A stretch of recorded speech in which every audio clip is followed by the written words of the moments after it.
The best kind of villains are the people you know and love.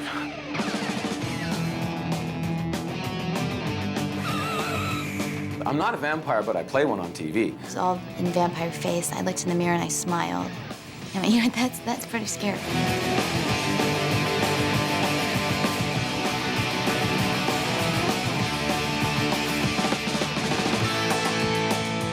All the creatures seem to be kind of variations of all the classic monsters. We had the Frankenstein, we had the werewolf, the mummy, the creature from the Black Lagoon, and we're trying to do the Buffy version of all these classic monsters.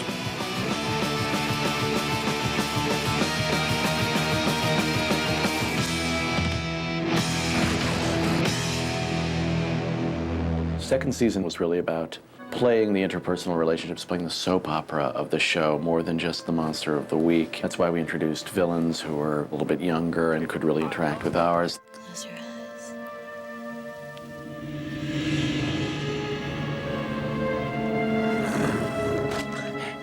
Darla is the vampire who made Angel a vampire, so I view myself as his mother and lover all rolled into one. I come back in a flashback to reveal how I picked him to be a vampire. You know, Darla was looking for a playmate. I always wanted to see the world, but...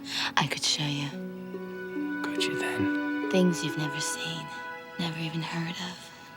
Sounds exciting. She really is like one of the worst demons in killing. She loves to kill and she loves the hunt. She loves to drink blood and it's all very sexual to her. And she wanted somebody else that she could create to have fun with. Do I sense a plan, darling? Share. Angel kills her and comes back to the fold. Angel. He was the most vicious creature I ever met.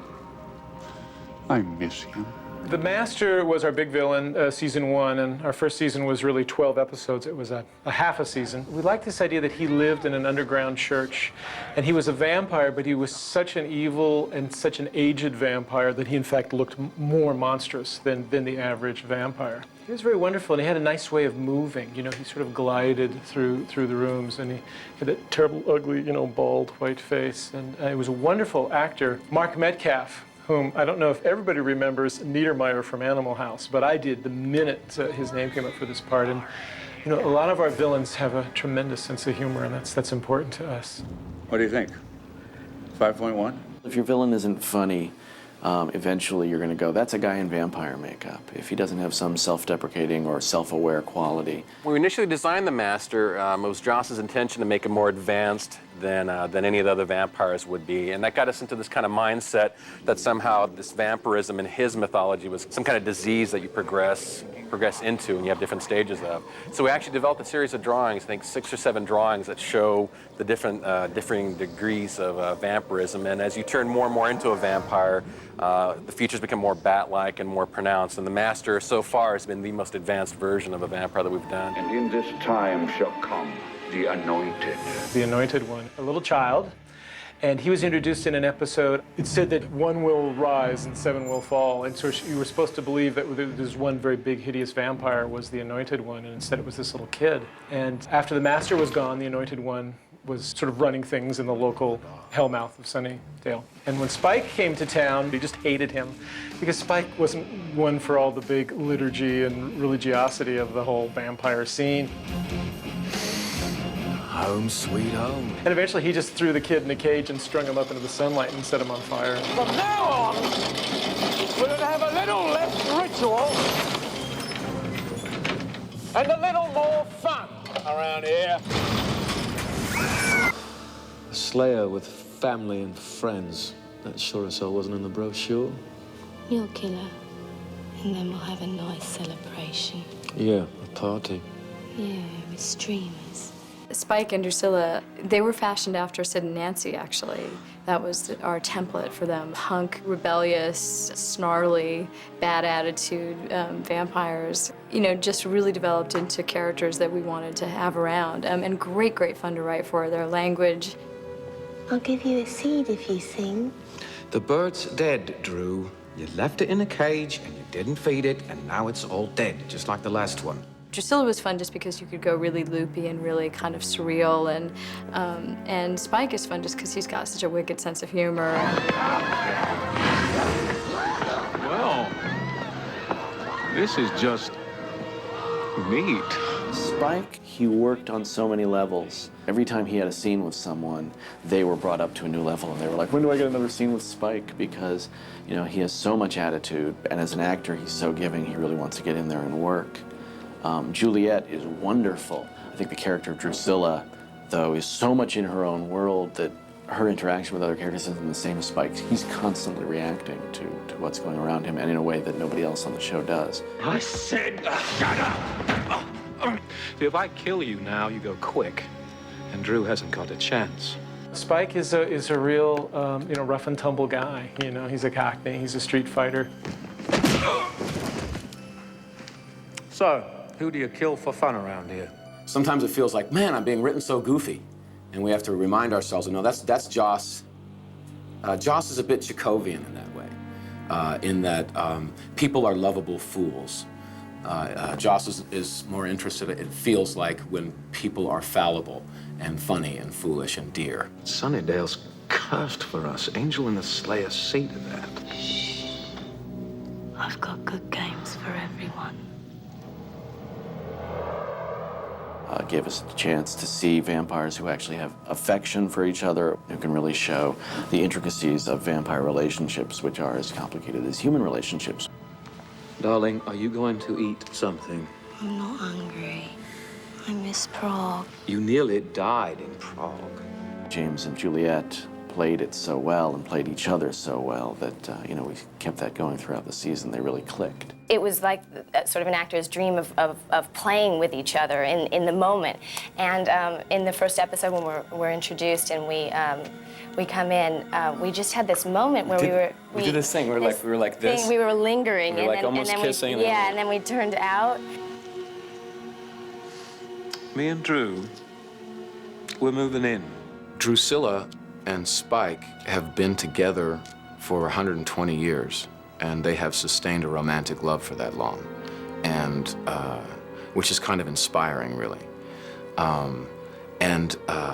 It is in the contrast between the fact that they don't have souls and they seem to be pure evil, and they also seem to have this incredible love that is even deeper than something we may be able to understand. Now all we need is the full moon tonight, and he will die, and you will be fully restored, my black goddess. They have a very, very rich romantic life, and probably a bit twisted sexual life. They had quite an arc planned for the character, and really did want these two characters, Spike and Drusilla, to be the sort of villains for that season.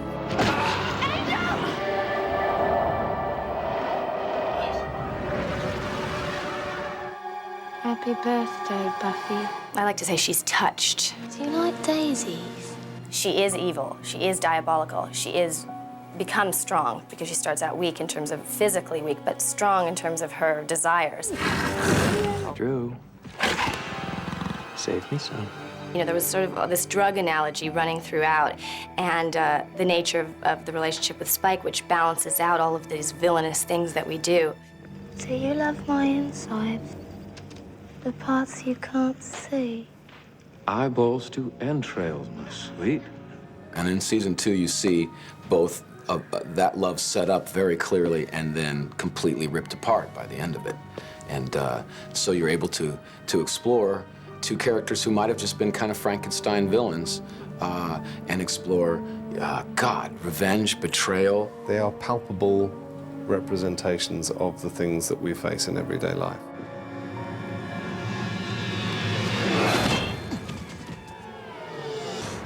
You get the hell away from my daughter. It's not enough to get your butt kicked by Buffy on the show, right? It's got to be your mom that finally gives you the death blow, yeah. Where they're just sitting there having a little tea. That's one of my favorite moments. There's just some sort of chemistry between Joyce and Spike. They're supposedly so different, and yet somehow they really, those few times that they come together, really relate to one another. Well, Spike maybe he just needs a mom. Maybe sometimes he just needs some chocolate milk and a little mom's love.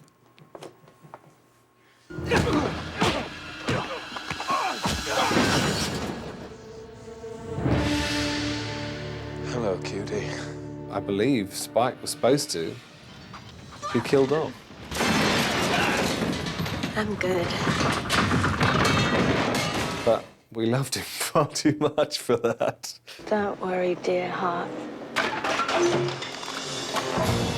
I'll see that you get strong again. Inca Mummy Girl was the first episode I did. Inca Mummy Girl, who's this beautiful woman who kisses people. When she kisses them, I believe she kills them and steals their souls. She's about to kiss me, and right before she kisses me, Xander yells something, and she spooks away, and I run off, realizing that perhaps something odd is going on. See, it's a tricky thing, because if she would have kissed me, I would have been killed, and I never would have been on the show again. However, this is a very attractive woman, so it could have been nice. I don't know. I guess it worked out best for me. Just don't mind the phallic imagery, I guess I would say about Reptile Boy. You know, yes, it's a metaphor. No woman speaks to him. You don't want her. Look at her. She's all skin and bones. Half an hour later, you'll be hungry. Well, Reptile Boy was a show that I wrote and directed, but of course I broke the story with Joss. And he had a notion of we should do a frat house party episode. And we should, you know, be so bold as to have such a slim metaphor as to say these bad frat guys literally worship a giant snake that lives in their basement and gives them power and money and glory.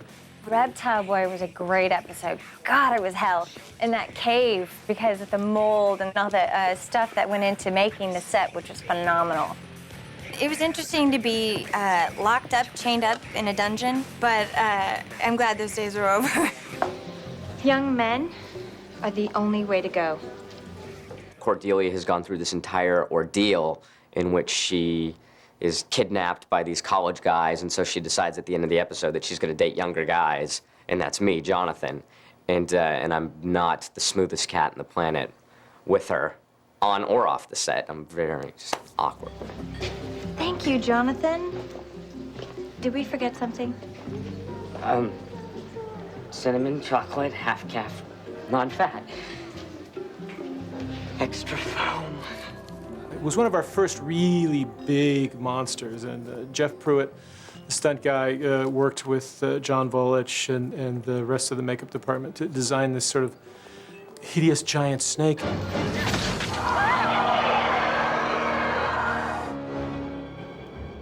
Showtime. Ethan Rain, an old friend, actually, of Giles's. Hello, Ethan. Hello, Ripper. Friend is maybe too strong a word, but they were friendly at one point. They created a cult that called up a demon that actually killed one of the group. And Giles, at that point, horrified, left and went back to being a watcher. Something's coming, Buffy, and whatever it is, I can guarantee it's not good. First of all, he opened up a side of Giles we had never seen.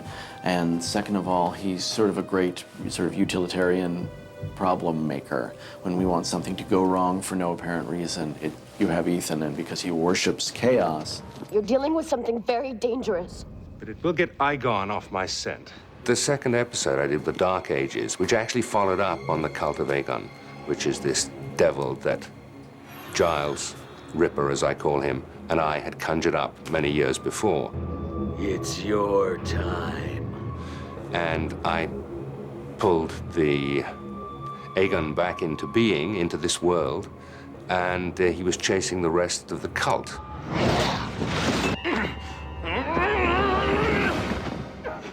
I've been waiting a long time to do this.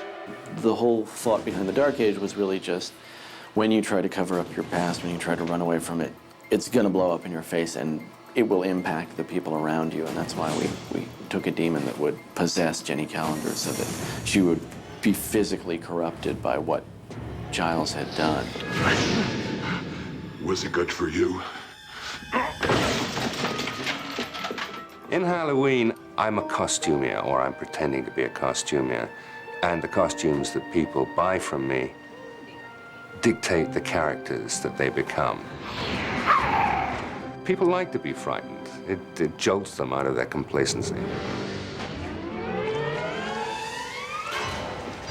Time to run. This very sort of plain and sweet-looking guy walks into a house and we hear a blood-curdling scream is always, you know, the most fun. And then to justify it basically with, you know, him turning into a bunch of goopy worms, which is one of the nicer and grosser things we managed to do. First, I killed the neighbor, which is a great first impression to make on a show. And then I'm watching Charisma through binoculars from this new house that I've taken over because I killed the neighbor. There are worms all over the place, you know. Clearly I'm watching somebody, I'm gonna be heading over there. I knock on Charisma's door and hold up my little makeup kit, my cosmetics kit, and talk about what I'm offering to sell. I was wondering if I might interest you in some free samples?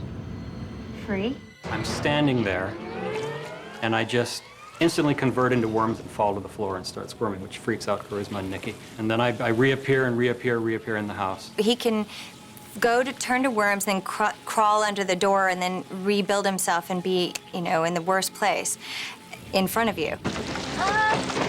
Here.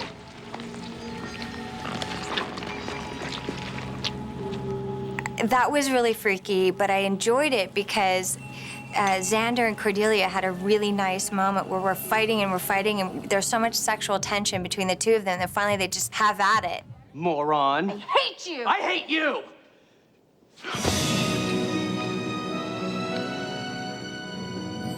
Listen up and answer when I call your name. Buffy Summers? Patrice is, I think, one of the very few villains we've had who's armed. She was some sort of creature, but dressed in a cop outfit. She sort of grabs me and puts me in a chokehold and then throws me down. It was all very physical, which was fun.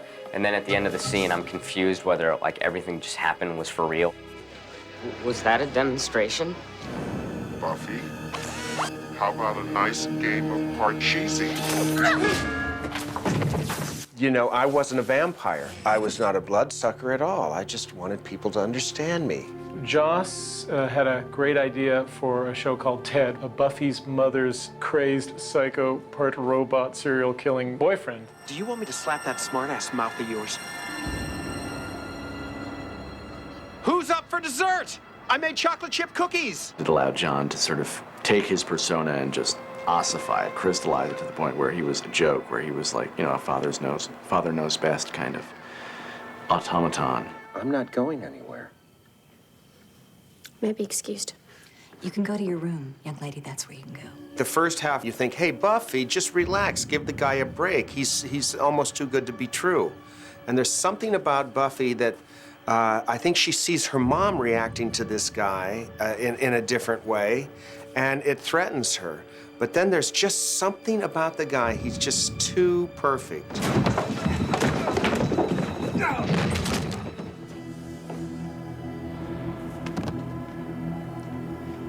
You killed him. We were able to get into the issue of what happens if Buffy kills a guy, you know, a human guy. And even though, you know, he had revealed himself to be genuinely creepy by that point, it was still a human, and so that was something new for her to go through. What was he, a demon, a giant bug, some kind of dark god with the secrets of Nouvelle Cuisine? I mean, we are talking creature feature here, right?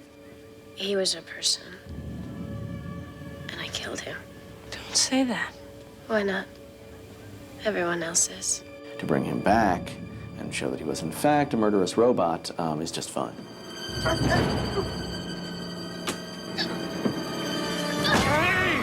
That wasn't plain fair, Missy.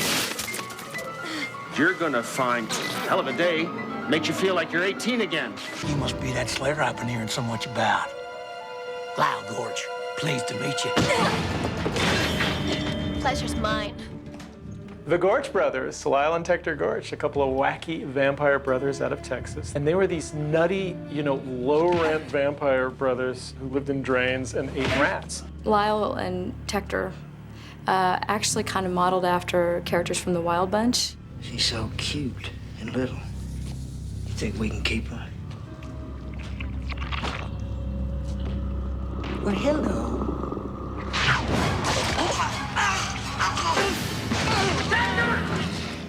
I had a dream about a high school class where they gave, where they did basically the thing that happens in the episode. They gave out eggs for people, for the kids to care for, and they turned out to be demon eggs. And I was pitching Joss a bunch of different ideas, and finally said, I also just dreamt this thing that was really weird, and of course that's the one that he thought was the most interesting. The thing about Bad Eggs I loved was it took, you know, a high school thing, you have to take care of this egg, which is real, and made it hideous and monstrous, and the idea that the egg was evil and sucking out your brain while you were asleep at night. And eventually the whole town is turned into zombies, and they're worshiping this huge mother. We call it a Bazoar, sort of the mother of all these horrible egg creatures that attach to your spine and make you do their will. And now Buffy, of course, was tough enough to defeat the creature.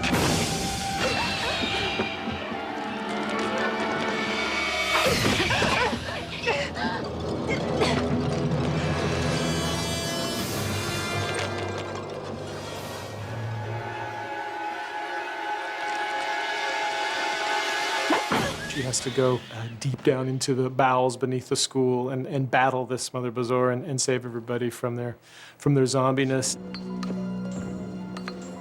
Mom? Kill them.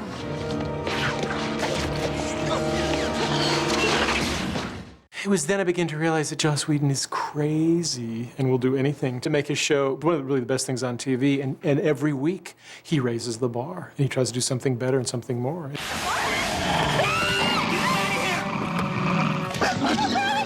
Here we have one of our, you know, running characters, major characters, turning into a werewolf. Willow, please. Get out of here! It was a fun thing to do with the character, and I don't think we had any idea how much it would resonate later on in terms of theme. And, you know, I did a couple of episodes in the next season where we continued to play with the idea of Oz being a werewolf and his relationship with Allison, with Willow.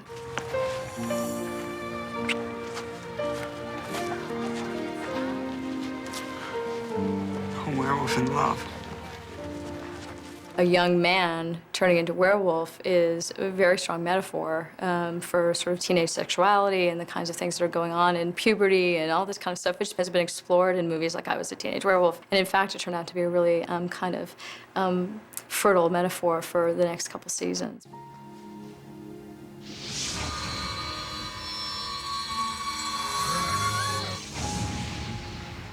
He'll come again tonight.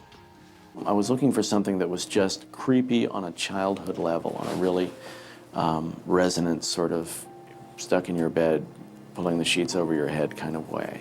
I was thinking of Grimm's fairy tales. I was thinking of, you know, the old witch, the ogre, things like that. Joss kind of went into his little bag of childhood horrors and said we should do an episode about sort of the boogeyman, the scary thing that only kids see.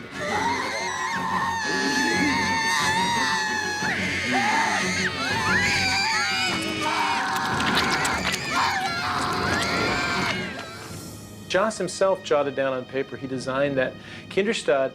And again, it was a very frightening character. He almost seems to come out of your innermost dreams. He's not like, ooh, I'm a scary guy with big teeth, or I'm full of scales, you know, or I'm dripping pus. He's just this guy in this black hat with this white face and the long nose. And, you know, and also the way he moves is very creepy. There were so many allusions in the character. There's sort of a Freddy Krueger. There's sort of a Nosferatu. You get a bunch of different monsters rolled into this new thing that was created for the episode. The idea of something who looks somewhat like an old man that preys on children is just scarier than, you know, anything that burbles or squeaks, because what we really fear when we're little, you know, is age and the otherness of old people. Diana, bring about this love and bless it. I'm sort of dabbling in witchcraft. I am casting spells on some of my teachers, so I don't really have to do some of my homework. And Xander catches me and then proceeds to blackmail me into casting a spell on Cordelia. I want the Hellmouth to be working for me. You and me, Amy. We're gonna cast a little spell. I want Cordelia to like me again. But I think what happened was that Cordelia did this spell kind of flip-flopped. Everyone loved me, but Cordelia hated me. Well, Buffy also falls head over heels for Xander under the spell. And she and I have a head-to-head, and she challenges me for Xander. So she then punches me, and I turn her into a rat. Buffy,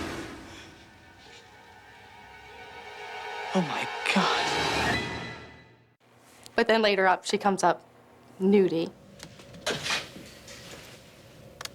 I seem to be having a slight case of nudity here.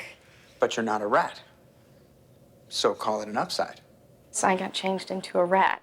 And I have been eating a lot of cheese ever since then.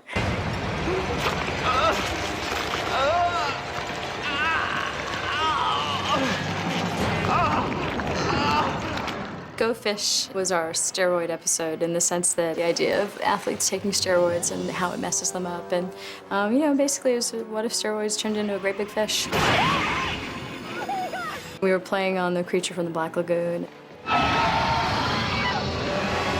We just took a great old movie monster and had some fun with it. Make them dark, make them wet. Wet is always scarier than dry. That sort of glistening sort of ickiness to them that makes them like genuinely like fish, which can be really creepy.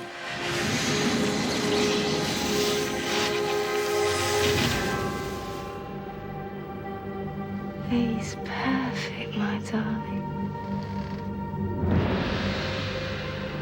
Just what I wanted.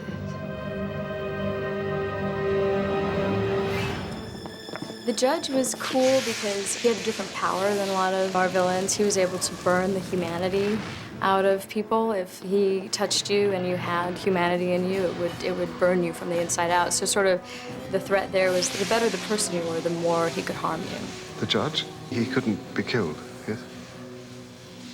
An army was sent against him. Most of them died. But finally they were able to dismember him, but not kill him. Reassemble the judge? Bring forth Armageddon. The judge is going to try to end the world. And I think it's then that we find out that Spike doesn't really want the world to end. Spike likes having Happy Meals walking around. He likes being able to take things when he wants it. He's at the top of the food chain. You. Oh. What's that, mate? You two stink of humanity. You share affection and jealousy. Yeah? What of it? Do I have to remind you that we're the ones who brought you here? I need contact. No. No. The judge was a dinosaur, which went along with his rather reptilian features. A person who had been awakened from centuries of entombment and pieced back together by Spike and his cohorts, and didn't really understand that technologically weapons had changed, and which led up to his very, very hysterical demise when he was looking at the rocket launcher that Sarah was holding. What's that do?